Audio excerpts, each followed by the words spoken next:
Amen. Buksan natin ating Bible sa Malachi chapter 3 verse 6 and Hebrews 13:8. The first things from the Old Testament. Hayaan niyo buksan ko ang Old Testament at New Testament. Who God is talking to everyone. The God of Old Testament and the God of New Testament is the same. Kaya meron lang pong tinatawag na Old Testament o yung lumang tipan at meron tinatawag na bagong tipan. Ang ibig sabihin, ang pakikipagtipan ng Diyos hindi nagbabago. Mayroong luma, may bago, pero hindi binaliwala ang luma sapagkat lahat ng nasa bago ay katuparan kung anong pangako ng Diyos sa luma. Amen? Kung ano yung pangako ng Diyos sa lumang tipan ay kanyang in-establish. Bigyan ko kayo ng isang example. Ang pantunan ng Diyos, bago siya makipagtipan, pinatunayan ko sa ating ninulong Abraham. Gumamit siya ng dugo. At nung ito ay kanyang iaalay ang kanyang bugtong na anak bilang katunayan ng kanyang paghahandog, yung dugo ni Isaac, hindi pumayag ang Diyos. Gumamit ang Diyos ng dugo ng hayop. Yun ang naging katibayan noong unang panahon na ang kanyang tipan sa mga tao ay sariwa at hindi magbabago. Kaya noong iniandog ng Diyos si Isaac, hinalihan ito ng hayop. Pinatunayan ng Diyos sa kanyang katapatan.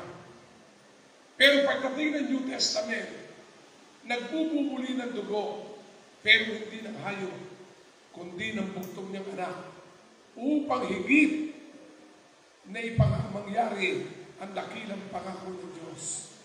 Kaya tayo ngayon ay nasasaklaw sa New Testament covenant. Tayo yung katuparan ng bagong tipan ng Panginoon ng sino mang manampalataya ay hindi niya pababayaan. He is the God who cannot change. Sabihin natin, God cannot change. And my topic today is the unchangeable God. The unchanging God. Sabi nga po natin, the unchanging God. Sabi mo sa tabi mo, kung ito'y anak mo, asawa mo, o kaibigan mo, kaya natin ito gawin? Yung ginawa ng Diyos. Sabi mo, sige, hindi kaya ikaw magbabago sa akin. O kung kalapit yung asawa niyo, sabihin niyo, hindi kaya ikaw magbabago sa akin.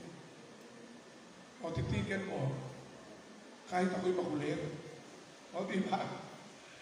Kahit mabago na ang figure, kahit mabago na yung hugis ng kilay, mabago na ang kulay ng kanyang balat, hindi kaya siya magbabago. Pag-aaralan natin kung sino yung Diyos na nagpapakilala upang maramdaman natin at isabuhay ang Diyos at ang kanyang panuntunan. Para sa ating sasabihin natin ay ang Diyos ay hindi kailanman magbabago.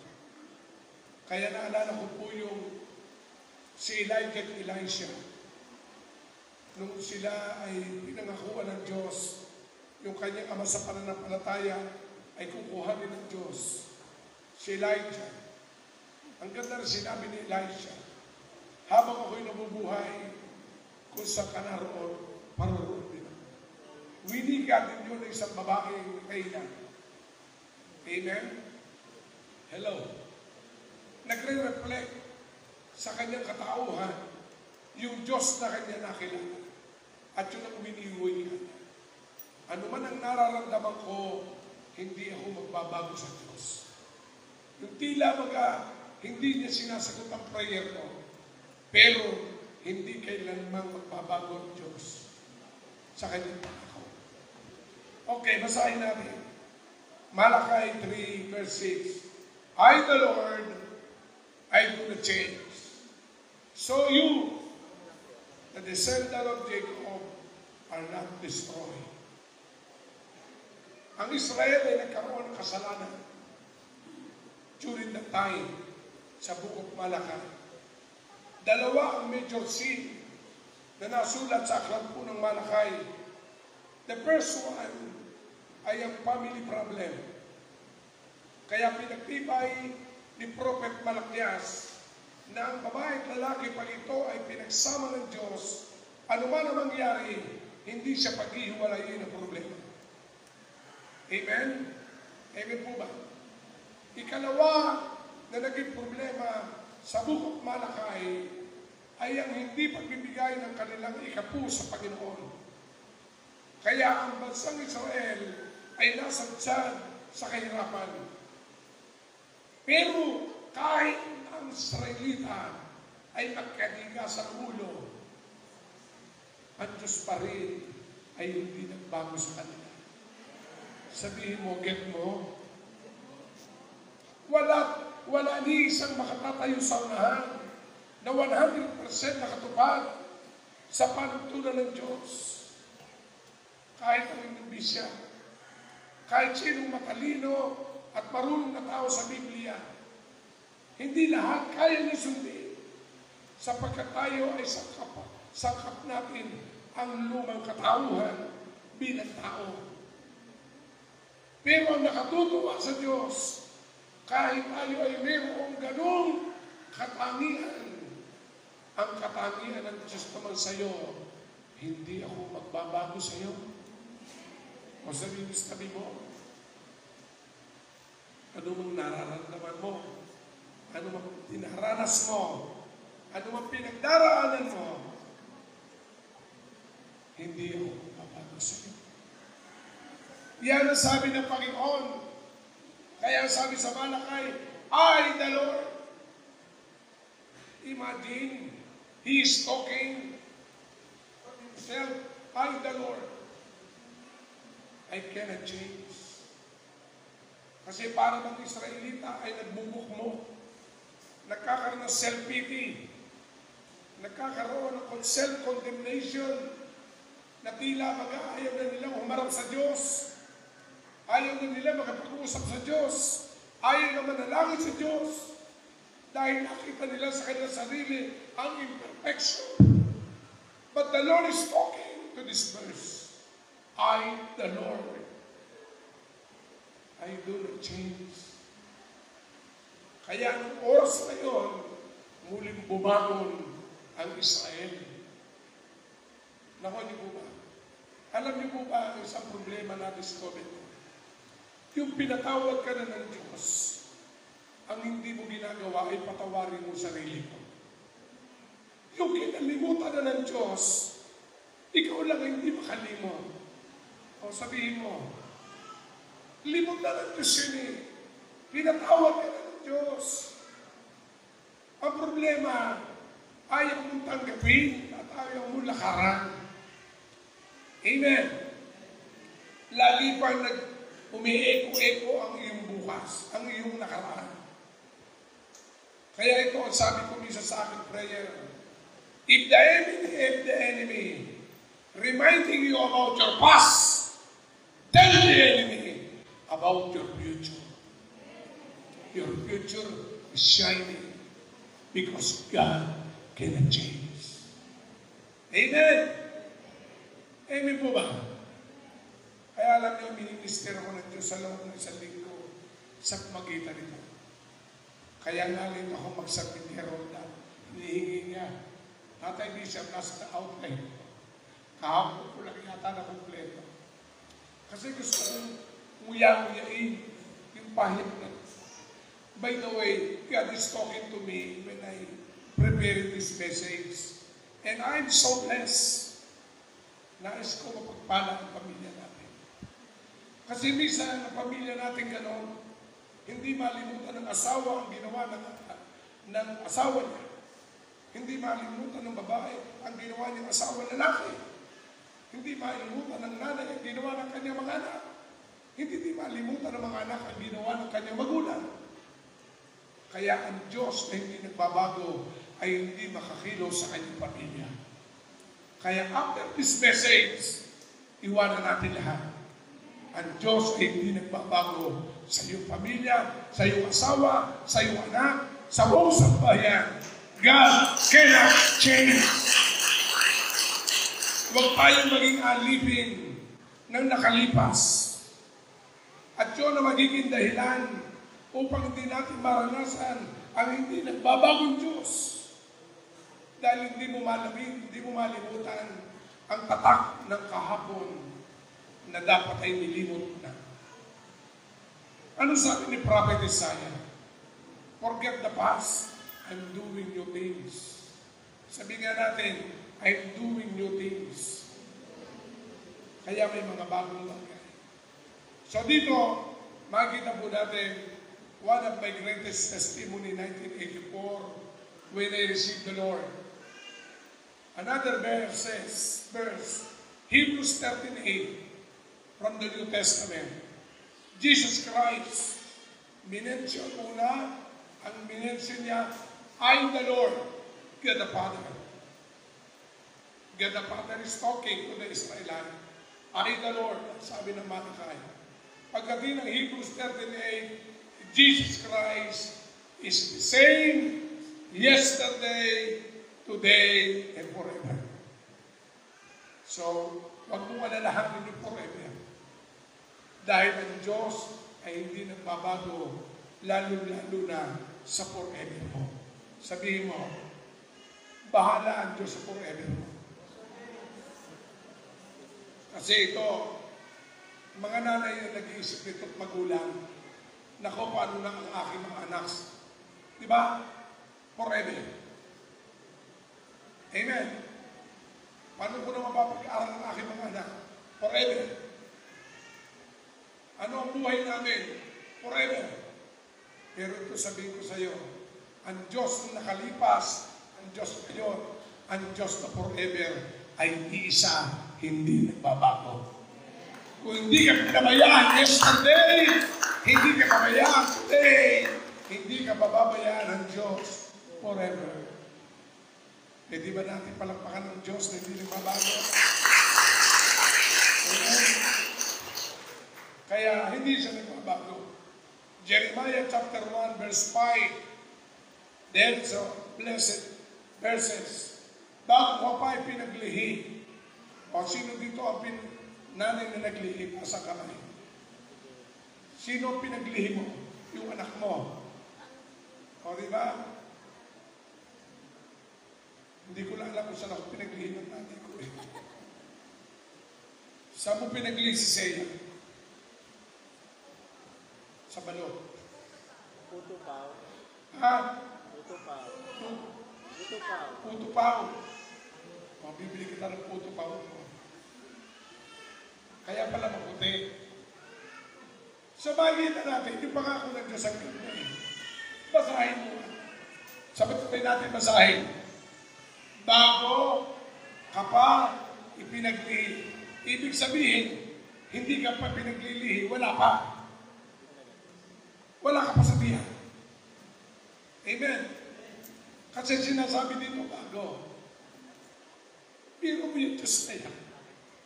Yung hindi nagbabago yung Diyos, hindi ka pa, siguro hindi pa nagsasama magulang mo. Hindi ba nababubuo pala sa sinapupunan ng Diyos? Ano na pangako ng Panginoon? At ipanganak ay pinili na kita upang maging propeta para sa lahat ng bansa. God is talking to Jeremiah. In personal application, prophet is the mouthpiece of God. Prophet is the one gift of God. Kaloob ng Diyos ang propeta. Ano sabi ng verse 6? Ang sabi doon, ang sagot ko naman, Panginoon Yahweh, hindi po ako magaling na tagapagsalita, bata pa po ako.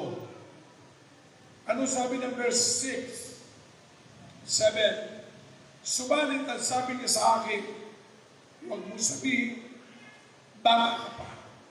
Pumunta ka sa mga taong sasabihin ko sa iyo, ipahayag mo sa lahat ang aking sasabihin sa iyo. Verse 8, huwag kang matakot sa kanila, sapagkat ako'y kasama mo at iingatan kita. Ako si Yahweh ang nagsasama. Dito ko nakita, pag ang Diyos may ipapagawa, Konektado ito kung paano ka nabuo sa sinapupunan. Nakuha niyo po ba ako? Halimbawa, yung anak mo, may plano ang Diyos na maging preacher. Aalagaan niya boses niyan. Aalagaan niya mata niyan. Aalagaan niya paa. Para paglabas niya, madidevelop. Kaya ako naniniwala, yung tumatayo dito, siguro si Maestro Maki, nasa sinapupunan pala, nagdadaram na sa tiyan ni Mami Glo. Pati yung anak kayo, magdadaram sa tiyan. Konektado kung paano tayo nilikha ng Diyos, pag lumabas tayo sa ating sinapupunan, may misyon kang gagawin.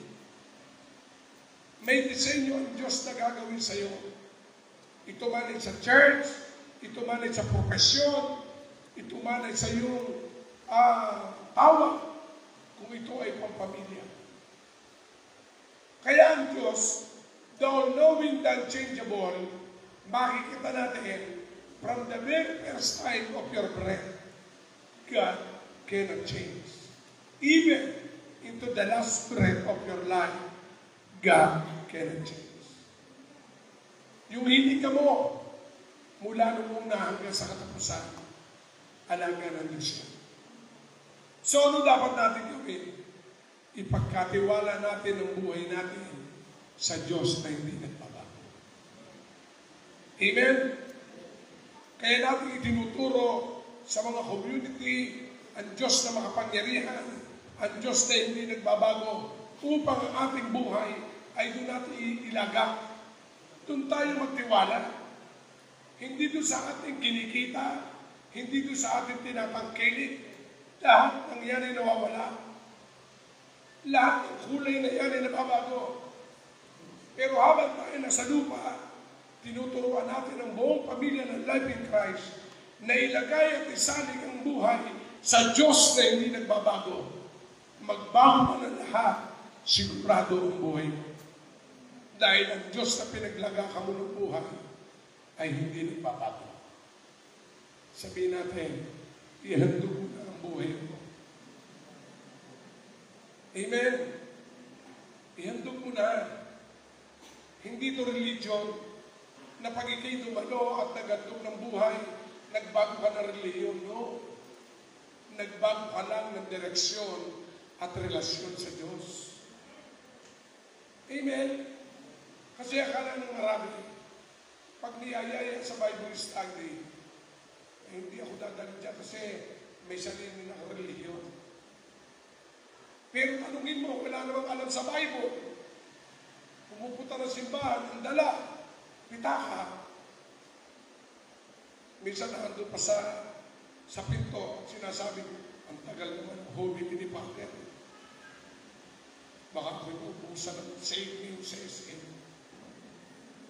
O diba? Kasi pag naglakit tayo ng buhay, inlalagay natin ating buhay sa kapangyarihan ng Diyos. Sabihin natin, power.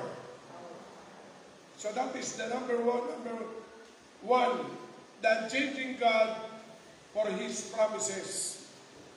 Inilalagak natin, inaangkin ang pangako ng Panginoon.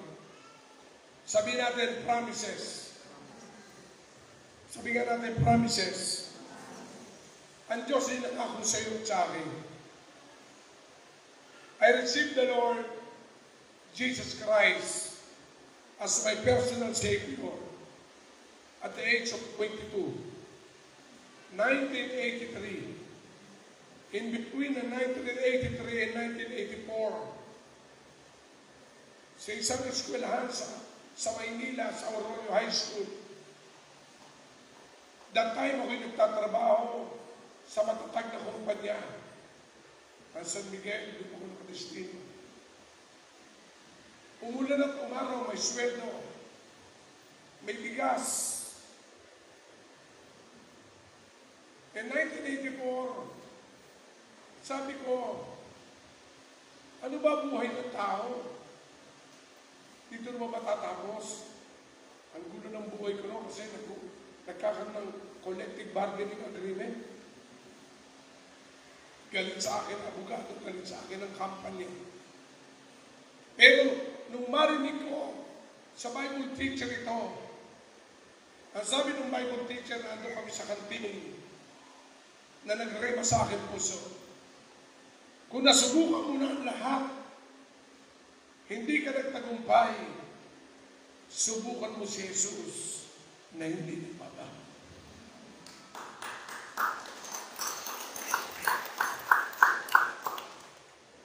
Kasi hinaharang ng aking lumang kaalaman. Gusto na palang kumatok ang Panginoon. Pero hinaharangan ng lumang kaalaman. Hindi, may relihiyon naman ako. Palasit pa naman ako. Pero tagay-tagay ako ng agos ng mundo. Kaya ang oras na yon, lumuhod ako. Nanalangin, Panginoon, samahan mo. At mula noong 1984 hanggang sa ngayon, I experience the unending promises of God, unchanging promises of God, na hanggang ako'y binata, nagkaasawa at nagkaanak, nagkapamilya, ang Diyos, hindi ako binitawan. Hindi nagbabago. Sabihin mo sa tabi mo, lapit na tayo kay Lord. Amen. Ang basang Israel, ginigera. Pinagtutulungan, nasa Bible yan. Yan ang huling mga palatandaan ng Biblia kung paano darating ang Panginoon sa Kristo. Pag giniyera na ang kanyang bayan. Di ba pag may krisis ang bansa, may ibinababa ang presidente, special power, right? Tama po ba ako? Hindi na padadaanin sa Senado. Hindi na padadaanin ng Kongreso. Pag sinabing special power of the President, ang ibig sabihin, nasa critical ang bansa. Ganyan ang mangyayari sa uling panahon. Kukunin ni Jesus ang special power at siya mismo ang magtatanggol sa kanyang bayan. At siya mismo ang magliligtas sa kanyang bayan at sa kanyang mananampalataya. Amen? Kaya gabi-gabi ako ang prayer ko ito. Lord, ano man nangyayari sa akin physically, marap na mo ako naglilingkod. Parating ka na. Kung meron man ako 5 taon, 10 taon, gugugulin ko na ito na maging seryoso sa paglilingkod. Dahil lang naman ako. Buhay na may kakausap. Pero yung buhay ko walang hanggan, hindi kaya ikumpara sa pagkasalukuyan. Sabihin natin, promises of God. Kaya ang Diyos ay nangungusap. Lahat ng ating naranasan ay bahagi ng pangako. Ano sabi ng Book of Numbers 23:19? God is not human that he should lie. Not a human being that he should change his mind. Does he speak and then not act? He does. He promised and not to fulfill. Kaya makikita natin, yan ang Diyos natin. Hindi nagsisinungaling sa kanyang mga pangako. Bagamat ang Panginoong Jesus ay napako sa krus, hindi napako ang kanyang pangako. Ang pangako ay pangako pa rin. It cannot change. Amen? Hindi nagbabago. Kaya lalo tayong umakap sa Panginoon. Huwag religion ang akapin natin. Hindi life in Christ ang inaakap natin. Ang akapin natin, ang kaisa-isang anak ng Diyos na si Jesus. Yun ang akapin natin. Dahil siya lamang ang tutupad ng mga pangako sa iyo. Amen?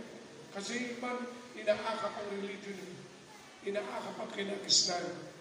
Pero ang Panginoong Jesus na napako sa krus, wala. Lalo pagka Pasko, ginagawa na lang happy holiday. Merry Xmas. Inaalis ang Christ. Inaalis. Alam niyo ba ngayon, kaninang umaga, inilagay po sa batas ang pinag-uusapan sa Israel na bawal ipangaral si Jesus sa mismong kanyang bayan. Pag yun ay napirmahan, wala na. Sarado na ang gasto. Kaya malaya tayo sa Pilipinas. Ang salita ng Diyos ay ating napag-aaral. Ang salita ng Diyos, ating nakikita ang kanyang mga pangako. Kaya, ang kinin natin ang pangako ng Diyos. Amen? Hebrews chapter 6, verse 13. Tingnan po natin ang talatang ito. Nang mangako ang Diyos kay Abraham, siya'y nanumpa. Sabihin natin, siya'y nanumpa. Tutuparin niya ang kanyang pangako. Kanino nga ako ang Diyos? Kay Abraham. Yung ama ng ating pananampalataya. Kaya yung ating nararanasan ay bahagi ng pangako ng Diyos.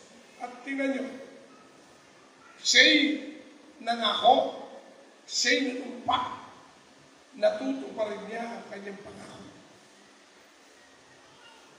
Sabihin mo sa tabi mo, may pangako ko sa iyo ng Diyos. Tutuparin niya yun, sumumpa pa siya. Amen?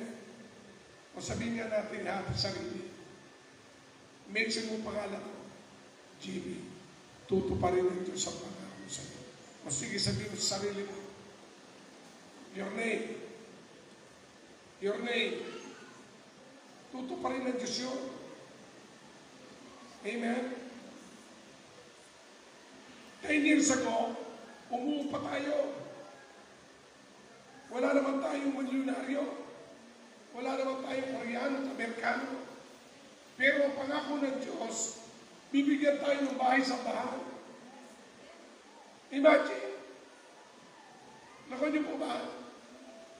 Ang pastor niyo, hindi pumipila sa Amerikano. Pumipila ako sa Diyos. Amen. Kasi yung iba pumipila sa Amerikano, sa may Agusin. Pumipila sa Koreano, sa may Agos. Tayo, pinipilahan natin ang pangako ng Diyos. O ayan, mamaya magre-report po ang committee ng ating hagay. Nag-meeting kami, nasa 200,000 na ulit ang ating naibig. O palampakan natin ang ating Diyos. Sabi mo, bahagi ka doon. Kaya kanina umaga, pumunta dito yung nag-estimate. Gagawa na second floor. Kaya yung mga bata, huwag kayo mag-alala. Diyan sa taas, may air conditioner niya, may nagbigay na eh. Ba't nangyayari yun? Dahil po sa pangako ng Diyos. Amen? Pangako ng Diyos. Ano pa dyan sabi? Dahil wala nang makakaibig sa Kanya. Nanumpa siya sa sarili niyang pangalan. Biro mo yun. Ang Diyos mismo, itinaya niya ang kanyang pagka-Diyos, ang kanyang kapangyarihan. Sa pangako, hindi kanya pababayaan. Amen? Kailan ka pinabayaan ng Diyos? Naku, niyo mo ba ako? Alam niyo naman, yung bisa nagdadialysis. Bukas, pupunta na naman kami sa hospital sa Lipa, sa Mediatrix. Pero lagi ko sinasabi, Lord, ikaw ay nangako. Amen po ba? Ang Diyos ay buhay. Amen. Alam niyo nag-aalala, yung mga tao, mag-aalala na nakatingin. Kasi hindi nila kilala ang Diyos ko. Amen. Amen. Hindi nila ang Diyos ko, hindi nagbabago. May dumalo sa akin, pastor eh. Sabi niya, at akala ko, dadagdag ko nakahiga. malakas pa pala sa akin ikaw. Kasi the Lord sustain me. The Lord give me strength. Every day when I wake up. Alam na, misis ko yun. Puro pasalamat ang binibigas ko sa prayer. Alam niyo, hindi na ako nangihingi sa Diyos eh. Puro pasalamat na lang. Lord, salamat sa bagong umaga. Salamat sa mga pangako. Salamat sa lahat. Kasi sinabi niya ngayon, He cannot change. Amen. Ang sabi ng verse 14, promises. Sinabi niya, ipinangako na ako, lubos kitang pagpapalain. At ang lahing magmumula sa iyo ay aking pararamihin. O sabi mo, ang pangako ng Diyos sa iyo, lubos kang pagpapalain. O ayaw ko yan, mahina.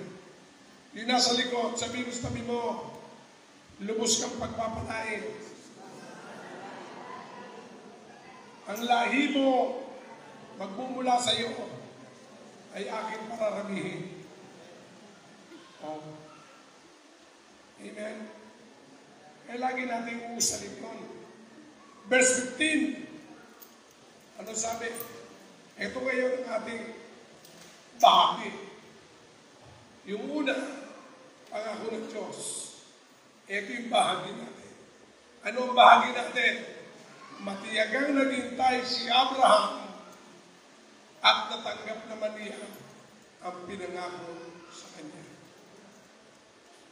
O sabi mo, yung tiyaga naman, nagmamadali ka eh. Gusto mo pag hiningi mo ngayong umaga, mamayang hapon na araw na. Ilang taon ba ang pangako ng Diyos kay Abraham na magkaanak? After 40 years, kulang-kulang 100 na. Pero yung pangako. Kaya na si Abraham ay umuwi. Sabi niya, nangako ang Diyos sa pararamihan ng lahi ko. Nung sinalubong siya ni Sarah, tuyot na sinapunan. Kaya sabi niya, kaya si Abraham nag-sideline sa iba eh. Ako niyo po ba ako? Pero hindi yung anak sa pangako. Kaya makikita natin, ang Diyos tinupad pa rin kay Abraham, ang father of all nation, ito ay si Isaac. Kaya kung meron kang Isaac, hindi lang anak, kundi answer prayer o blessing, ibibigay ng Diyos yun. Magtiyaga ka lang. Ano ba ang Isaac? Si Isaac is a symbol of God's promises. He's not talking about only physical son. He is talking a special part or fulfillment of promises. Maybe you're Isaac, house and land. Maybe you're Isaac, job. Maybe you're Isaac, business. Maybe you're Isaac, good life. Pero kailangan magtiyaga ka. Sabi mo ulit, kaunti naman tiyaga. Ano sabi ng Pilipino? Pag may tiyaga, may! O, ayan. Kasi kakawalan ng tiyaga, naging prito. Nasunod pa. Ang nilaga ba? Pagkasala mo ba nilaga, luto na? Nilalabog. Lalo pagka-abib. Maghihintay ka. O sige, kung madali ka, pagkahulog mo ng bib, wala kang tiyaga, ahulin mo na. Tingnan ko lang. Ngal-ngal ka. Pero pag ikay may tiyaga, tamang luto, umihiwalay sa buto. Amen! Pagkuya mo, suwabing-suwabi. Ang sarap. Parang chef tres. Sabi, sa mga adult, bawal. Example lang yun. Sa prutas, pag binadali natin ang mangga, hindi masarap kainin pag hinog sa pili. Kaya sa mga binata, Hayaan mo mahino. Huwag mo pilitin. Kung mahal mo ko, sagutin mo na ako. Nakuha niyo? Maganda yung 10 taon ka nang ligaw. Oo. Kilala mo yun. Senior na. Tsaka na. Kasi may perfect timing ang Lord. Kung bakit sinabi na kay Abraham, matagal naghintay si Abraham at natanggap naman niya ang pangako ng Diyos. Amen? O tayo, matagal naghintay. Araw ng pandemic, nagpatayo tayo. Ayan. Matagal naghintay. Amen? Pero, ang ating anniversary sa Marso, doon tayo sa inyo, Pastor Conrad, Convention Center tayo. Haircon yung haircon. Kasi hindi tayo kasi dito. Amen? So, excited tayo doon. Okay, letter B. The unchanging God for His power. Sabi natin, power. Ito nakakabless sa Lord. Lahat ng powerful gadget, ina-upgrade. Tama? Ina-upgrade. Mga application ng Samsung, ina-upgrade. Pero ang Diyos, ang kanyang kapangyarihan, mula noon hanggang ngayon, hindi ina-upgrade. Kasi, yung nag-isip na Diyos, 1,000 years ago, alam niya na ang darating na panahon. Mas matalino ang Diyos kaysa sa tao. Amen? Kaya makikita natin, kailangan natin isang guni lagi ang buhay natin sa Diyos. Kasi siya lang yung may kapangyarihan na hindi nagbabago. Our power is limited. Pero yung power ni God, pag dumating na hanggang dito ka na lang kaya mo, si God yung dudukso. Amen? Pag hanggang dito na lang kaya mo, si God ang dudukso. Dahil siya ang may kapangyarihan. Nandiyan pala ang ate ko siya. Tanda. Congratulations. Amen. Pasalamat ka sa power ni Lord. Nanalo na. Tumalo magpapa-spaghetti na. Power. Sabihin natin, power. Power. Kaya lahat ng source, alam niyo ito nung ginagawa ko, ako'y nakakaintindi po sa electrical. Ako nagawa ng floor plan. Kaya kahit sa bumiling may saksakan. Lahat. Nagtaka nga yung tao Ba't daw ako naglagay ng saksakan doon? Wala pa TV. Pero kada may magtatanong, ba't ka naglagay ng saksakan na sa taas? Sabi ko, kapatid, hindi mo ba nakita for future? May TV na yan. Amen? Nakuha niyo? Kasi kung ang tao na marunong sa electrical, advance mag-isip, how much more ang Diyos? Amen? How much more, Panginoon? Kasi ang Diyos may special skills and power. Kung hindi mo pa nga alam, yan na ng Diyos.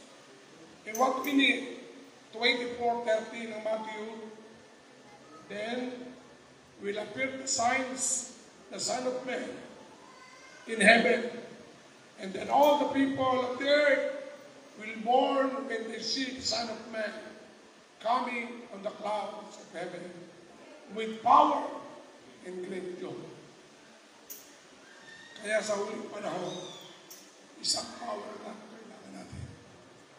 Bagamat yung iba, mayroong power bank. Ako may power bank. Ba't ka nagdadala ng power bank? Kasi pag yung cellphone mo na-discarga, meron kang power bank. Ang tanong mo sabi mo, ikaw ba yung reserve power?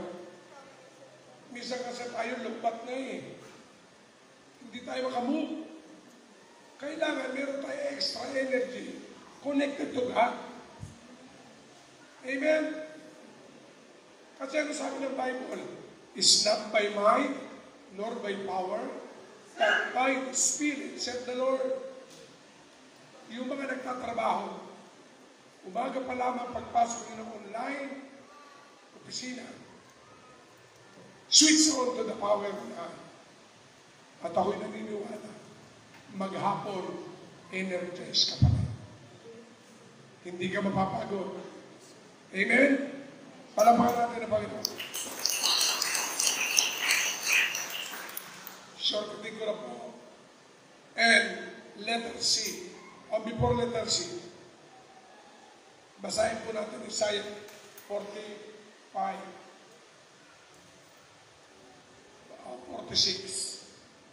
Isaiah 46 verse 9. Alalahanin niyo ang mga nakaraang pagyayari. Inyong kilalanin ako.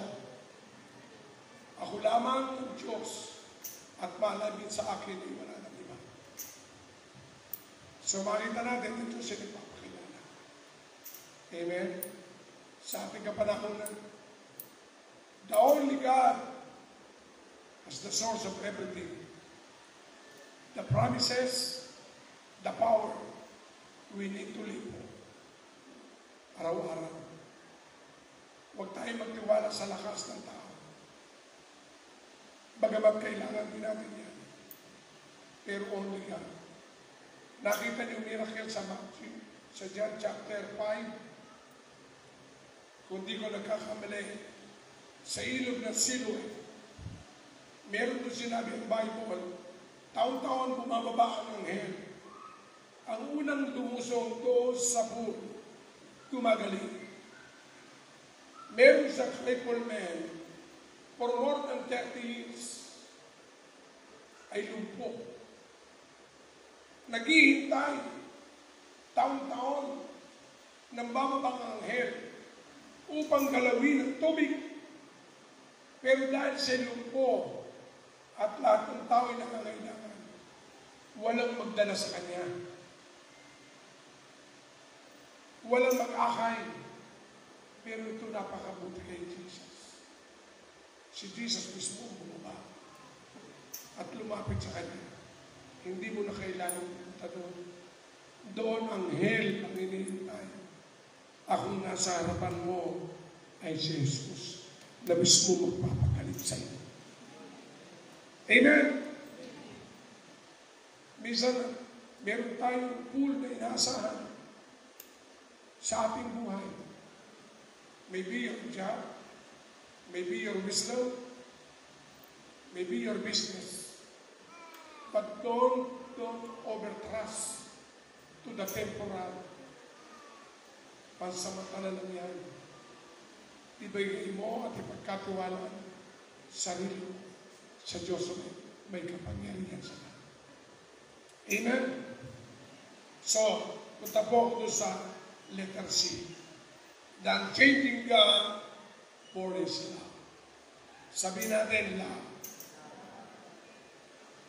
Alam niyo, nung binabasa ko po ito, I deeply cry because of the love of God. Ang tao magkukulang sa iyo ng pagmamahal, pero ang Diyos hindi magkukulang sa iyo. Mayroong isang Kristiyano lumapit sa akin no po ay nagpapastor sa Santa Cruz. Pastor, ba't hindi ko na nararanasan ang yakap ng Lord? Sa tuwing ako mag-pray, hindi ko na siya maramdaman. Alam niyo, sabi ko sa kanya, ilang taong Kristiyano ka noon? Maybe 1 year, nararanasan ko siya. Sabi ko, alam mo ba ngayon, you are going to maturity. Kasi natural, pag ang bata, baby, laging kalinga ng ang ina, ang ipinararamdam. Pag tayo ay nasa maturity, tayo naman ang nais maramdaman ng Diyos. Kaya sa oras na hindi mo siya maramdaman, magparamdam ka sa Kanya. Dahil ang Diyos hindi ang basihan sa pakiramdam. Sa oras na hindi mo na siya nararanasan, magparanas ka niya magpuri, magparanas kang sumamba. At ako'y naniniwala, ang Diyos na hindi nagbabago, ang pagmamahal ay love. Sabihin natin, love. Ano sabi ng Bible? Sa Philippians 2:8. For this love, Philippians 2:8, and being found in appearance of a man, and he humbled himself by becoming obedient to the death, even the death on the cross. Iyan yung nagmahal sa'yo. Nagbigay ng buhay hanggang kamatayan. Kaya sabi mo, ipaglalaban ka, Lord. Nagawa niya ipaglaban ka hanggang kamatayan. Ngayon pa, na siya ay nabuhay na muli, ang hindi kanya nabayan. Hindi siya magbabago. Amen? 1 John 4:19. Indeed, John said, He loved him because He first loved us. Siya yung unang nagmahal. Which is the human love with condition. And the divine love without condition. Yung pagmamahal ng Diyos sa atin, walang condition. Minsan ang pagmamahal ng tao, may condition. Ang tao ito, I love you because of. Ang Diyos, I love you in spite of. Ang tao, mahal kita dahil ang Diyos, mahal kita kahit ikay ganyan. Amen. Amen. O sabihin mo, yan ang nais kong pagmamahal sa iyo. Hindi magbabago. Amen. Kaya kahit may problema, pansinin mo naman ako. Amen. Dalabog ka. Mahal na natin. Alam niyo yung pagmamahal. And lastly, the unchanging God for His covenant. Sabi natin, covenant. Yan ang mataas na uri, yung tipan ng Diyos. Hindi nagbabago. Amen? Sabi natin, ang Diyos ay hindi nagbabago. Ang ibig sabihin ng pakikipagtipan ng Diyos sa atin ay hindi nagbabago. God will establish to a better covenant, powerful covenant, through the shedding of His blood. Hindi nagbubuo ng dugo ang Panginoon kung walang dahilan. Dahil mahal niya. Imagine blood. Blood is life. Buhay yung ibinigay niya. Kaya napakahalaga. Amen. So tayo ito ngayon, let us worship and acknowledge at pasalamatan natin ang Diyos na ito nagbabago.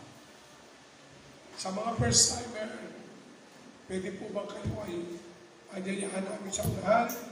Ipag-pray lang namin kayo. Huwag kayo mahiya. Sige po.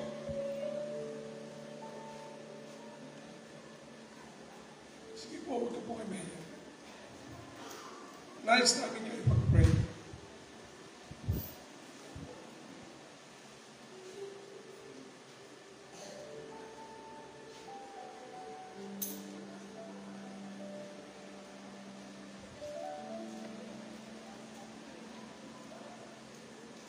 Kami nagpapasalamat.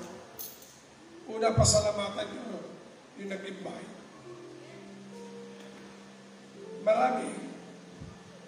Marami nag-umpida sa akin. Sa party, sa outdoor, sa every occasion. Pero napaka-blessed kayo sapagkat kayo kinumbida sa church. The highest form of invitation is bringing people to the unchanging God. Siya hindi nagbabago. Kaya yung pagpunta niyo po dito, wala kayong matatanggap na any word na kayo may pro. Walang membership po. Wini-welcome lang namin kayo sa family. At ang Diyos ang magbibigay sa inyo ng pangako, ng provision, ng protection. Ipag-pray natin sila. Sumunod kayo sa maikli panalangin. Ama namin banal, kami nagpapasalamat sa umagang ito. Dinala mo ang aming pangapak sa lugar na ito. Narinig namin ang mensaheng galing sa iyo na hindi ka nagbabago sa iyong pangako, sa iyong kapangyarihan, sa iyong pagmamahal, at sa pagkikipagtipan. Binubuksan ko ang aking puso. Kinikilala kita. Tinatanggap bilang aking Diyos, aking tagapagligtas. Mula sa umagang ito, iniaabot ko sa iyo ang aking buhay. Kasama ng aking pamilya. Bigyan mo kami ng kaligtasan sa araw-araw. Salamat at isulat mo ang aming pangalan sa aklat ng buhay. Ito ay ang kaligtasan. Salamat po sa pangalan ni Jesus. Ako na lang po mananalangin. Ama namin Diyos, salamat sa bawat kaluluwang dinadala mo. Ikaw po kumalinga at pagpalain mo bawat isa. Salamat sa iyo po siya na iniyahan. Itong aking dalangin sa pangalan ng Panginoon Jesus. Amen.